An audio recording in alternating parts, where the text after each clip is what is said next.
చాలామందికి bariatric surgery అంటే ఏంటి అనేది ఒక పెద్ద ప్రశ్న. ఎందుకు చేయించుకోవాలి అనేది ఇంకో ప్రశ్న. అసలు బెరియాట్రిక్ సర్జరీ అంటే బేరియా అంటే వెయిట్, ట్రిక్స్ అంటే skills of the surgery. So బేరియాట్రిక్స్లో వెయిట్ లాస్ సర్జరీని మనం బేరియాట్రిక్ సర్జరీ అంటాం. అయితే ఈ బేరియాట్రిక్ సర్జరీ అనేది అందరూ చేయించుకోవచ్చా? అందరూ చేయించుకోవడానికి వీల్లేదు. ఎవరికైతే బాడీ మాస్ ఇండెక్స్ 32.5 కంటే ఎక్కువ ఉంటుందో వాళ్ళందరూ కూడా బెరియాట్రిక్ సర్జరీ చేయించుకోవడానికి అర్హులే.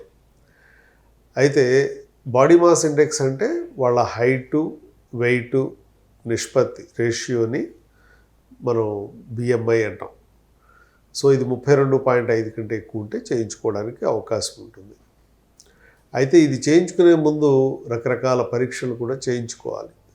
అంటే వెయిట్ పెరగడం వల్ల ఏ సిస్టమ్స్ దెబ్బతిన్నాయి, ఏ సిస్టమ్స్ ఎంతవరకు పనిచేస్తాయి, వచ్చే 5-10 ఏళ్లలో ఏం జరగవచ్చు. ఇవాళ రేపు మనం చూస్తున్నాం చాలామంది కార్డియాక్ ప్రాబ్లమ్స్ యంగ్ పీపుల్లోనే మనం చూస్తున్నాం. కార్డియాక్ స్టెంట్స్ వేయడం కానీ, లేదా బ్రెయిన్ ఇష్యూస్ కానీ, లేదా లంగ్ ఇష్యూస్ కానీ, లేదా ఫ్యాటీ లివర్ ఇష్యూస్ కానీ చాలామందిలో చిన్న వయసులోనే వస్తున్నాయి. ఇవన్నీ కూడా లైఫ్ స్టైల్ ప్రాబ్లమ్స్. అందువల్ల లైఫ్ స్టైల్ కరెక్షన్ చాలా అవసరం. దాంతోపాటుగా ఎవరికైతే అవసరం ఉందో వాళ్ళు సర్జరీ తప్పనిసరిగా చేయించుకోవాల్సి ఉంటుంది.